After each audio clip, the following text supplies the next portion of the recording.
What's up, everybody? This is Billy from LMCase's Custom Integration Department, and today we're going to look at another very, very cool fly pack from our friend Brian at Plum Precision. So this is the second fly pack of a two fly pack project that we built for Brian. And I just wanted to show you some cool things because this is a pretty unique design. So this fly pack is very, very similar to the one that we built from him previously. Check the link above for that video. This one changes the form factor just a little bit by having a stationary doghouse structure with patch panels in the back. His first one that we built from a couple weeks ago had these patch panels actually recessed within the work surface, so that they are actually flush and flat. This one has them stationary, and it allows the users to have full access during a show. So this particular fly pack is designed for more long-term installations, that things just need to be a little bit more ergonomically friendly versus a sightline issue of the other one. So let's take a look at this first panel. So this is a 2U panel. It has courtesy power here on the left-hand side, 2 Edisons, 1 USB-A and 1 USB-C for courtesy charging. The standard NE8 FDP Ethercon jack. We decided to add the port nomenclature on there just so if you want to set this up as a VLAN for future use, you have a port number just in case it's a static IP. You've got 2 USB 3.0s, a USB-C, which unfortunately we have to write is not Thunderbolt compatible because still, to my knowledge, you can't get a panel mount USB-C connector that is Thunderbolt compatible. So to address the Thunderbolt compatibility issue, we do have a tethered Thunderbolt 3 cable in here, just with the dock name here, iMac dock A, so you can plug this into the iMac that it corresponds to. So going to that end, there is an invisible stand that's on the left-hand side here. The center is a Multiview. The right-hand side is an iMac stand, but let me show you why it's folded down. So in order to keep this case small as far as the lid goes, the customer requested that we actually hinge these monitor mount holders, for lack of a better term. So this will actually fold up and down. During transport. So I have this shown in the transport position. All you have to do is just use this latch and fix it. I hate to say latch a latch, but you latch the latch, and that's how it works. So on the back end of this, there is a OWC dock. Now, what this dock is doing is it's extending the inputs and outputs of the computer. So the connections that you're seeing in there are a display port to HDMI, the Thunderbolt 3 cable, which is this cable on the other side, and then 2 USB-As that are cleverly labeled as to where they plug in. So this is just giving you Ethernet and any other jacks for the iMac that will be connected right here. It gives you very quick panel mount access to that iMac, which is the point of these right here. So if you need to plug in a dongle or a memory stick or something like that, it's easily accessible right there. Now, where the docks are truly important is the center panel that is designed to hold 2 MacBook Pros here in the center. So these tethered Thunderbolt cables provide all of the signal from the docks on the back end, and they also provide power. So in new MacBook Pro world, as I'm sure you all know, they're just USB-Cs, aka Thunderbolts. So if you need to plug in a USB stick, or if you're, God forbid, using anything that's not USB-C, you need a way to break that out. So that gives you 2 front panel accessible sets of USBs. It also, for center operators, brings the iMac USBs right here, so if you need to plug something into the other computer, you don't have to reach over a left or right-hand side operator, which is nice. The Multiview monitor panel output is right here, so this is the HDMI that feeds the Multiview monitor, which is right here.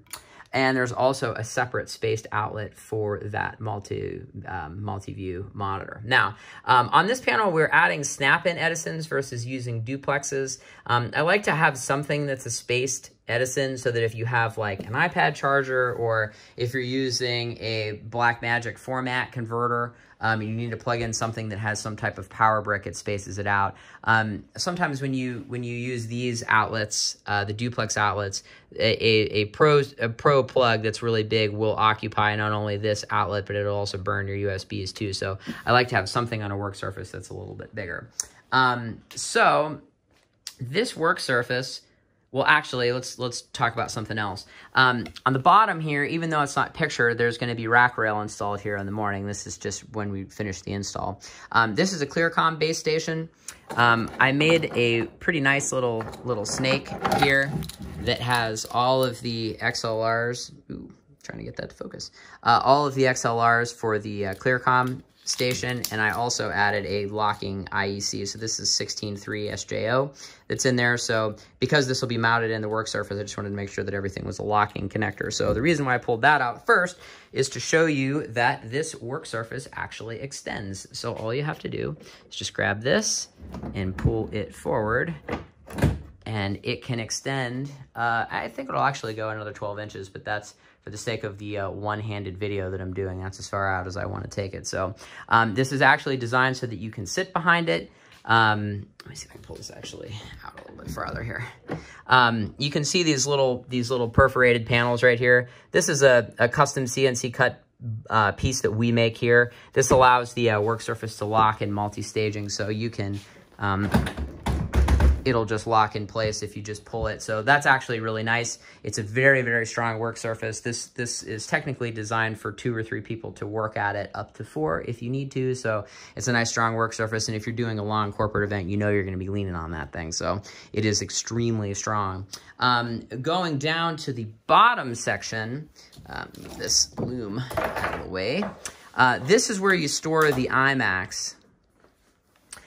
So these are custom compartments. They match the contour of the iMacs. This is a 1/2-inch divider, and this is another 1/2-inch divider. So the vase mount on the back of the iMac is designed to slide in right here. It rests on this divider here, and then this mount assembly actually stays attached to the computer. So if you're wondering how that works, this goes to the interface bracket on the back of the iMac, and then this whole assembly actually comes off. So let me one-handedly show you this as I hold my gimbal in the other hand. So these are Tech Lock nuts. So there's just a carriage bolt that goes in the inside, and that's how that locks. So you can stick your thumb right here and move this wherever you want for more leverage. So, oops. So you can see this just slides up and down just like that. So all you have to do is just loosen it and the whole thing comes off. So this part is going to stay attached to our 32-inch Multiview monitor. And, you know, obviously this whole assembly will stay attached to the iMac. So this is an LM brainchild here, a combination of extruded aluminum with this little slidey guy right here. I know that's a very technical term. So we're using 2 different mounts on this project. This is a K2P, and this is a K2W from Chief. So we make this little plasma cut adapter piece right here, so that you can use either the K2P or the K2W to interface with the, that's right, slidey piece. And then that will allow you to put either mount on this particular bracket. So we're using the K2P, the pole mount version, because we can get it to sit up a little bit higher.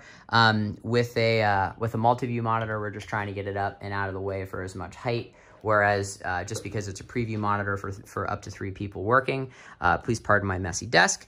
You can, this is for the iMac. Sorry, I lost my train of thought there. It is very late, and I am extremely caffeinated, as you can tell.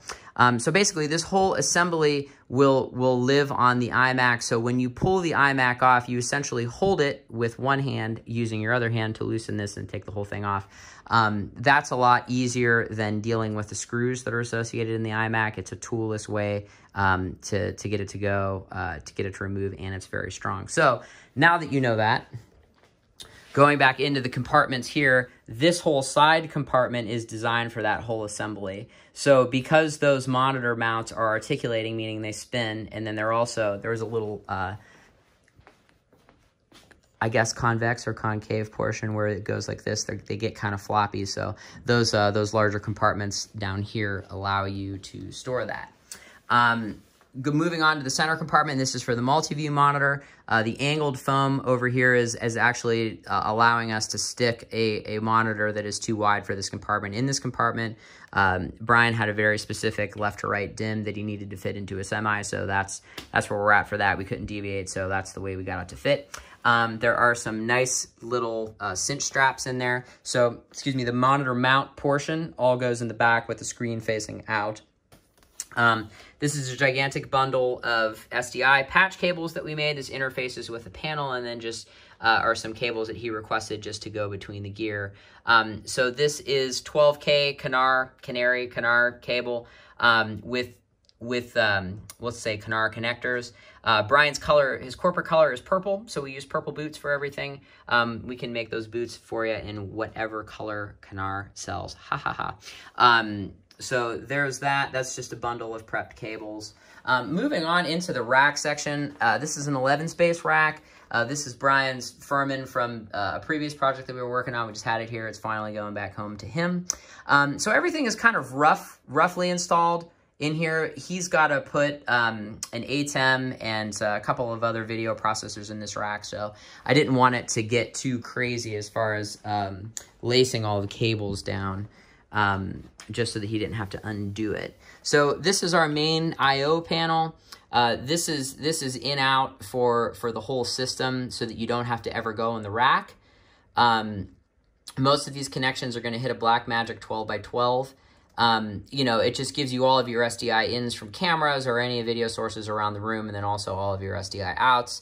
You know, and there's reference feeds and previews and mults and all that kind of stuff that you would need. We did add 2 XLRs to the panel so that if you're generating video with audio content, that can feed Audio World over a nice balanced connection right there. Here is your WAN input and your program out if you have another preview monitor at front of house. So one of the things that we did for this, which was actually the first time we ever did this, that I think I'm going to start doing, is, so this hole is punched for a regular Hubble 5278 male power inlet that just fits any old extension cord, but Brian wanted a PowerCon, and since the industry is kind of all over the place as to what they want, lighting guys generally like true ones, whereas, you know, video may still be on PowerCon, et cetera, so there's a normal D-punch in here. So if he changes his mind, he's like, oh man, I hate PowerCon, I just want a regular 5278, all you have to do is pull this out and the panel can be very easily retrofitted. On the back here, oh, and there's a little trapdoor. That's what that looks like. Well, we'll latch that so that doesn't crash. So on the back here, this is access to the rack. So here's our 4th dock. This is dock A. It's mounted on a shelf. We have all of the power supplies for the other docks on this shelf. And this is a very nice, if I must say so myself, loom that sums all 4 of these power connections into one so that we're not burning PDU space for something silly like docks. He's going to mount a network switch on the back. So we made him a little cat snake. So these are all the, see if you can see the labels. These are all the cats that come down. So, you know, everything's labeled, which dock it corresponds to, what panel it corresponds to. So, I think he's using a TP-Link router, so there are certain things that have PoE on it and then other things that don't. So we just keep it nice and organized. I try to do my best on these kind of projects to loom things as much as I possibly can, just so that if you're in the heat of battle, you can find things, but it's not so specific that you can't take anything apart. We're pretty crazy about labeling. All of the cables are all custom made. As much as I possibly can. The only cables that we can't make in-house are like display ports or HDMIs or Thunderbolts or molded cables like that. But anything else I try to make in-house just so we can label it. Heat shrink labels on everything, as you can see there.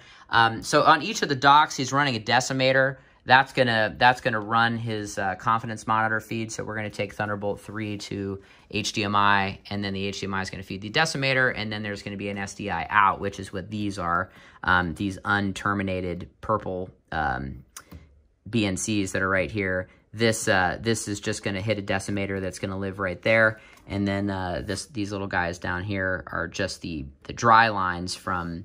I just left him service loops up here because he's got to do some integration on this project still as well. So I apologize for the messy desk, but you know what they say, never trust anybody with a clean desk because they're not doing anything. So this is the final case. I just am really, really happy with the way this thing turned out. It's a very, very cool design. Brian is definitely a mastermind genius when it comes to these kind of things. And it's always a pleasure to work with him, so shout out to Brian. Thank you very much for stopping by. Again, my name is Billy. If you have any questions regarding what we do at LM Cases, please just feel free to contact us. My email address is billy@lmcases.com. I know that's very complicated. If you'd like to leave a comment, please leave one. I read everything. I manage our social medias as well as building this kind of stuff. So if you do have a question, you get me. I can actually answer the question. So thank you very much for stopping by. I really do appreciate any comments or anything that you guys leave, and hope everybody has a great day. Thank you very much.